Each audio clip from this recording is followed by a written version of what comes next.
저를 포함해서 대부분 사람들이 제가 의과대학 시절에는 유전체가 뭔지 정밀의학이 뭔지 당연히 배우지 않았었고요. 최근에 성립된 그런 개념들이기 때문에 되게 너무 낯설어 하세요. 그래서 제가 간단하게 핵심만 집어서 10분, 10분씩 유전자 변이가 무엇이고 시퀀싱이라는 것이 무엇인지를 간단하게 말씀드릴게요. 그리고 뒤에 30분은 저희가 임상 적용, 앞서 말씀드렸던 질병 예측 부분, 프리딕션, 그다음에 맞춤 관리, 퍼스널라이즈, 그다음에 정밀의학에 대해서 간단하게 설명을 좀 드리겠습니다. 그래서 한 50분 정도만 저한테 지금 집중해 주시면 제가 최대한 쉽게 설명을 드리겠습니다.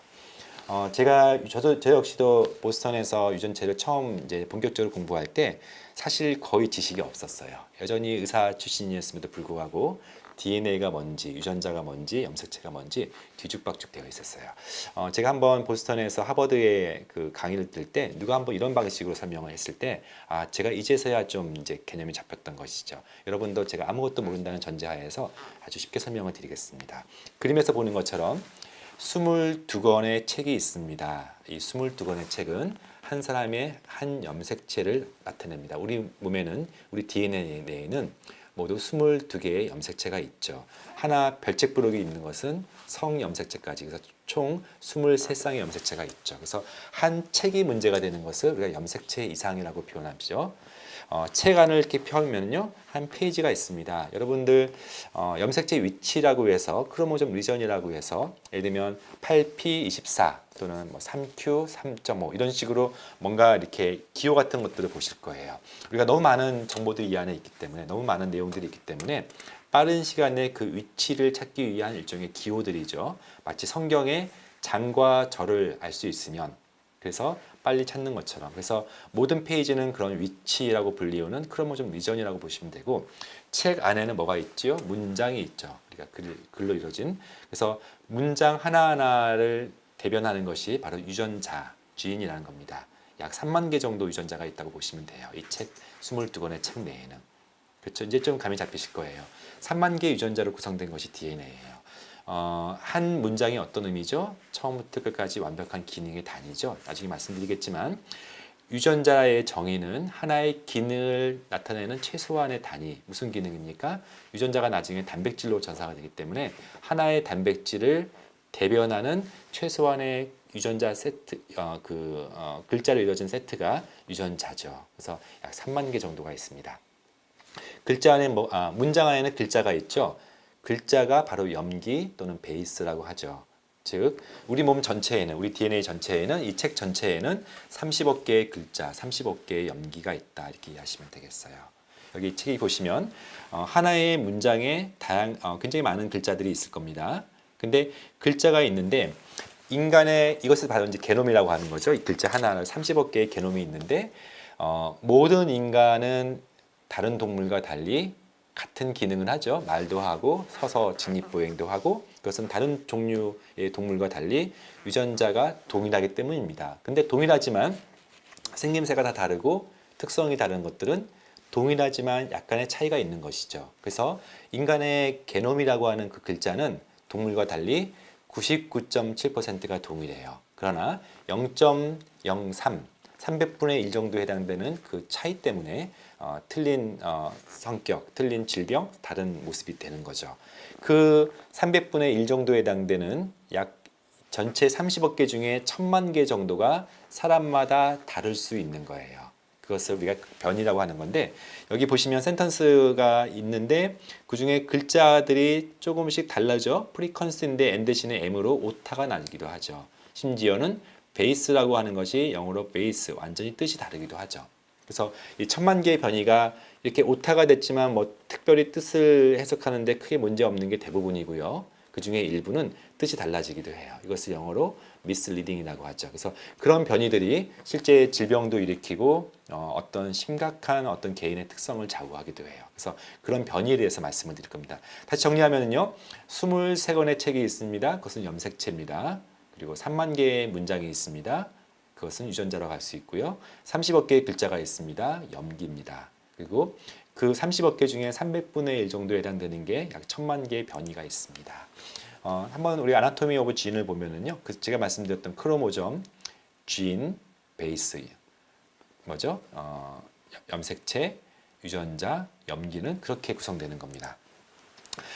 여기 이렇게 마치 암호처럼 보이는 거죠. 우리가 염기는 아시다시피 A, T, G, C 단 네 글자의 조합이죠. 유전자라는 것은 여기는 TNF라고 하는 유전자인데요. 생각보다는 굉장히 작은 유전자예요. 여기 이제 여섯 번째 염색체에 P21.3이라는 위치를 표현한 겁니다.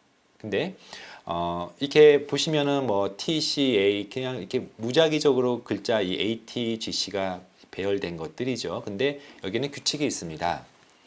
ATG로 시작되는 이 조합이 나올 때 비로소 여기부터 유전자가 스타트 코돈이라 그래요. 세 가지의 염기를 우리가 코돈이라고 표현하는데 이게 이제 ATG라는 것이 스타트 코돈. 이때부터 한 유전자가 시작되는 거예요. 그리고 제일 끝에 TGA라고 하는 것은 이 조합이 나오면 여기까지입니다라는 뜻이에요. 그래서 시작과 마지막에 이 조합에 따라서 여기서부터 여기까지가 하나의 유전자인 거예요. 이 유전자, 이 TNF라고 하는 유전자에는 보시다시피 엑손이라고 하는 것도 있고 중간에 써 있지는 않지만 인트론이라고 하는 것이 있고 다시 엑손이 있고 인트론, 엑손. 그래서 네 개의 엑손으로 구성되어 있는데 이 엑손은 즉 단백질로 전사, 트랜슬레이션이 되는 그 염기들을 엑손이라 그러고 단백질로 전사되지 않고 중간에 차지하는 것을 인트론이라고 해요. 그래서 이 엑손이 단백질로 전사가 된다는 것들 여러분도 아실 거예요. 근데 중간중간에 이렇게 빨간색으로 표시되어 있는 이 글자들이 즉 변이가 일어날 수 있는 곳이에요. 인간은 대부분의 유전자가 모든 사람이 이 TNF 유전자는 똑같은 숫자를 가지지만 똑같은 글자를 가지지만 중간중간에 약 300분의 1 정도에 해당되는 즉 전체 30억 개 중에 1000만 개 정도가 여기는 어떤 사람은 G고 어떤 사람은 C일 수도 있고 어떤 사람은 A고 어떤 사람은 T 모두가 그렇지 않습니다. 가끔 있습니다. 그것을 우리가 변이라고 해요.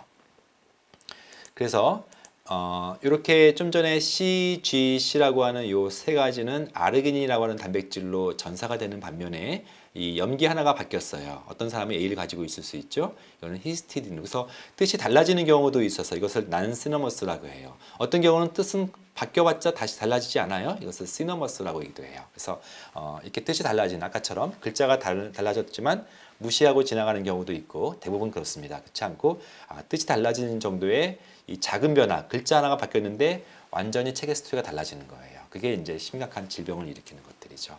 좀 더 보겠습니다. 여러분들 DNA라는 거 아시고 RNA라고 들어보셨을 거예요. 그리고 단백질, DNA가 RNA에 거쳐서 단백질이 되는데 좀 전에 DNA를 가닥을 보시면은 유전자가 시작되는 것을 이 스타트 포인트라고 해서 TSS라고 해요. 특별히 유전자가 시작되는 때는 프로모터라고 해서 유전자의 기능을 프로모션 시키는 것이 중요한데 그 지점을 프로모터 보통은 엑손 1이 위치하고 있는 그 언저리가 프로모터라고 하는 부분이에요. 유전자를 이제 막 시작시키려고 개시하려고 하는 그런 부분들이 있죠. 엑손 1, 엑손 2, 엑손 3 사이사이를 인트론 1과 인트론 2인데 나중에 이것을 DNA가 RNA로 넘기는 과정 속에서 중간에 인트론들은 제거가 돼요. 어차피 인트론은 뜻을 이렇게 만드는 곳이 아니기 때문에 그래서 우리가 코돈이라고 불릴 이유는 이 엑손만이 모여서 머추어한 메신저 RNA가 되고요. 그래서 우리가 엑손 1, 엑손 2, 엑손 3가 합쳐서 코돈이라고 하는 그런 시퀀싱을 이루게 돼요. 그리고 이 부분들이 단백질로 전사가 되는 거죠. 그래서 DNA가 메신저 RNA를 거쳐서 단백질로 된다. 이것이 우리가 펑션 오브 진 중에 핵심적인 센트럴 도그마 가장 중심이라는 얘기를 해요. 여기가 제가 이제 DNA가 프로테인 되는 과정을 말씀을 드렸고요. 이건 조금은 이제 여러분들이 혼돈스러운 것을 제가 정리 한번 한 겁니다. 변이의 종류, 여러분들 돌연변이 들어보셨을 거고, 이런 돌연변이가 우리한테는 학생 때 배웠던 것은 되게 희귀한 질환. 우리는 평생 돌연변이를 만날 기회가 없다. 이상 더 빨리 죽거나 우리한테는 오지 않으니까. 이게 이제 우리가 알고 있는 돌연변이 개념들이죠. 근데 변이에는 굉장히 다양한 종류가 있다는 건 잠깐 이 표를 통해서 말씀을 드릴 텐데요. 태어날 때부터 타고난 변이, 부모님의 유전자를 영향받아서 그것이 뭐 나쁘든 좋든 그 변이라는 것은 베리언트, 그 바뀐다는 그 부분이죠. 한 전체 DNA 30억 개 중에 1000만 개가 그 위치인데 태어날 때부터 물려받은 그런 변이가 있어요. 그것을 점라인 뮤테이션 그렇게 표현합니다. 또는 근데 최근에 많은 그 암 질환들이 자꾸 뮤테이션 그러는데 이것은 후천적으로 바뀌는 변이라고 표현을 해요. 두 가지 차이점은요. 태어날 때 타고난 변이는 상염색체의 우리가 부모님의 상염색체의 변이가 조합을 이뤄서 오기 때문에 혈액에서 뽑든 또는 조직에서 뽑든 모든 DNA는 똑같은 타입이에요. 근데 후천적으로 만들어지는 변이는요. 한 장기에 그 돌연 변이가 생겨가지고 한 장기에만 문제가 되는 그런 것은 후천적으로 그래서 소마틱 뮤테이션이라고 해요. 다시요. 점라인 뮤테이션은 제가 성염색체, 소마틱 뮤테이션은 상염색체에 의해서 바뀐다기 때문에 이 점라인 뮤테이션은 이거는 평생 가는 거고 모든 조직에 가는 거고 이 소마틱 뮤테이션은 암이 일어나는 그 조직에 그 부위에서만 돌연 변이가 있는 거예요. 그래서 이 소마틱 뮤테이션은 제가 좀 논의를 하지 않더라도 태어날 때부터 타고난 변이에는 책 한 권이 문제가 되는 것을 염색체 이상이라고 해요. 여러분들 다운 증후군 또는 클라인페터 증후군 이렇게 태어날 때부터 염색체가 하나 더 있거나 하나가 없거나 염색체의 긴 부분이 없어지거나 이런 것들을 염색체. 그래서 책 하나가 문제가 되는 경우예요. 근데 책 말고 글자에 문제가 되는 것을 우리가 이제 두 가지 방식이 있는데요. 염기의 수가 좀 바뀌어요. 그것을 염기의 수를 바꾸는 돌연변이 영어로 프레임 시프트 뮤테이션이라고 해요. 어떤 글자의 문제는 수는 안 바뀌고 하나만 치환되는 거예요. 다른 걸로. 이것을 포인트 뮤테이션이라고 해요. 염기의 수를 바꾼다는 얘기는 인서션, 딜리션, 보통 인데이라고 합니다. 어떤 그 염기의 나열에 새로운 것이 추가가 돼요. 인서션 또는 딜리션 몇 가지가 좀 빠져요. 탄뎀 리피트 폴리모피즘한 것은 같은 것이 반복된다 이런 뜻이고 CMV라고 하는 카피 넘버 베리언트는 아마 이 세 가지를 통칭해서 말씀하시면 돼요. 그래서 이 인서션, 딜리션, 탄뎀 리피트 폴리모피즘들은 기존에 있는 글자의 수가 좀 늘어나거나 바뀌거나 또는 반복되거나 이런 개념들이에요. 그에 비해서 포인트 뮤테이션이라는 것은 글자 하나가 치환되는 개념인데 여기에는 흔치 않아요. 글자 하나 치환됐을 뿐인데 유전자 자체가 기능을 잃거나 기능을 달리하는 것들을 우리가 싱글진 디스오더라고 해요. 한 문장 자체에서 몇 개의 글자가 바뀌면서 대표적인 게 시스티스 파이브로시스처럼 좀 흔한 편이긴 해요. 이런 병들은. 그러나 이것은 하나의 유전자가 바뀌어서 결정적인 문제를 일으키는 것을 싱글진 디스오더라고 해요. 동시에 암 중에서도 유전성 암이라는 게 있어요. 그러니까 유전성 경향 말고 실제 강력한 유전자를 밑으로 돌려줌으로써 대표적인 것이 브라카 유전자라고 하는 부분들이 있는데요. 어떤 유방암 유전자 중에 브라카 유전자가 대표적이죠. 이 유방암 유전자에 문제가 있을 때 이 사람은 강력하게 질병이 생기는 것을 유전성 암이라고 해요. 유전성 암이든 싱글진 디스오더든 굉장히 드물어요. 이것을 레어 뮤테이션이라고 표현을 해요. 드무니까. 근데 이렇게 질병을 일으키는 것이 아니라 커먼한 베리에이션, 즉 뮤테이션 그러면 뭔가 좀 안 좋은 것처럼 보이는데 커먼 베리에이션은 흔한 변이, 이것을 SNP라고 합니다. 싱글 뉴클레오타이드 폴리모피즘. 여러분들 이 단어 아직 낯설 텐데요. 글자 하나가 뉴클레오타이드, 염기 하나가 폴리몰피즘, 다양성을 가진다 해서 단일 염기 다형성이라고 표현을 해요. 그래서 앞서 말했던 이 1, 2, 3번 중에 이 레어 뮤테이션까지는 우리가 질병 또는 돌연변이 뭔가 이렇게 하나의 유전자가 문제가 되어 있든 염색체가 문제되어서 이것은 굉장히 드물지만 굉장히 강력한 영향을 주는 것을 돌연변이라고 하는 거에 비해서 제가 주로 오늘 이야기하는 싱글 뉴클레오타이드 폴리모피즘이라는 것은 굉장히 흔해요. 인구의 1% 이상이 경험하는 것들이고 근데 하나의 유전자만 가지고 어떤 특성을 이루지 않아요. 여러 개의 유전자가 동시에 그래서 멀티 팩토리얼 또는 여러 가지 멀티진이라는 표현을 쓰는데 이것들이 뭉쳐서 그 사람의 어떤 특성을 설명해 주는 거예요. 그래서 이건 다형성, 소인 이런 개념이에요. 그래서 한 두 슬라이드 더 말씀을 드리면 그래서 오늘 SNP라는 것이 굉장히 흔하고 개인의 특성을 설명해 주는 것이 대부분 이것이기 때문에 오늘 SNP를 강조할 건데요. 싱글 뉴클레오타이드 폴리모피즘 SNP는요.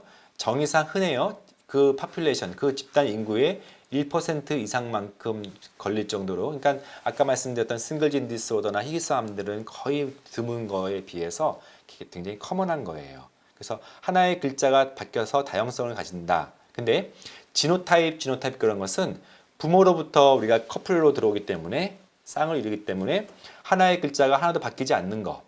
그것을 호모자이고스 와일드 타입. 하나의 글자만 바뀌는 것을 헤테로자이고스 뮤턴트 타입. 둘 다 바뀌는 것을 호모자이고스 뮤턴트. 그래서 양쪽 부모로부터 온 그 위치가 둘 다 변하거나 하나만 변하거나 해서 변하지 않거나 해서 모두 세 가지의 지노타입이 결정된다 라고 얘기를 할 수 있어요. 네, 이제 두 번째는 시퀀싱 NGS가 무엇인가 이제 좀 어렵게 느껴질 수 있는데 그렇게 어렵진 않습니다. 이제 이 기술이 결국은 이 모든 것을 가능하게 만드는 건데 시퀀싱 또는 NGS. 자, 시퀀싱이라는 것은 우리 그 글자를 읽는 거예요. 30억 개 글자를 읽는 방식인데 그 유명한 휴먼 게놈 프로젝트가 무엇이었냐면 2003년도에 이제 끝났죠. 그 전 13년 전에 즉 2000년도에 시작해서 13년 동안 한 사람의 글자를 읽는 게놈을 읽는 것을 우리가 휴먼 게놈 프로젝트였어요. 총 비용이 무려 30조나 됐죠. 엄청난 비용이 들어갔고 한 사람을 분석하는데 근데 그때 했던 방식은요. 이렇게 생어 시퀀싱이라 그래서 하나하나의 그 30억 개가 A냐 T냐 G냐 C냐 네 가지 염기 중에 무엇인지를 일일이 전기용동 방식으로 읽는 방식이었기 때문에 굉장히 많은 시간이 소요됐어요. 이렇게 생어 시퀀싱이라는 전기용동 방식이 아니라 그 분자의 그 무게로 인해서 판별하는 것이 아니라 2008년도부터 NGS 즉 넥스트 제너레이션 차세대 시퀀싱이 나오기 시작한 거예요. 2008년도에 로슈라는 회사에서 454라는 기계를 만들었는데 이 454라는 기계를 가지고 한 사람을 분석하는데 그 전에 13년 걸렸던 것이 3, 4개월밖에 안 되는 엄청난 성과를 보였고요. 엄청난 비용이 들었던 것이 10억밖에 안 들었어요. 10억밖에라고 해서 지금은 놀라시겠지만 그 당시에는 그래요. 전 세계 첫 번째 NGS의 대상자는요. 그 유명한 제임스 왓슨이에요. 그리고 전 세계에서 다섯 번째의 이 대상자가 한국 사람인데요. 아시아 최초이기도 하고 그 사람이 저희 회사에 지금 부회장님으로 계신 김성진 CTO세요.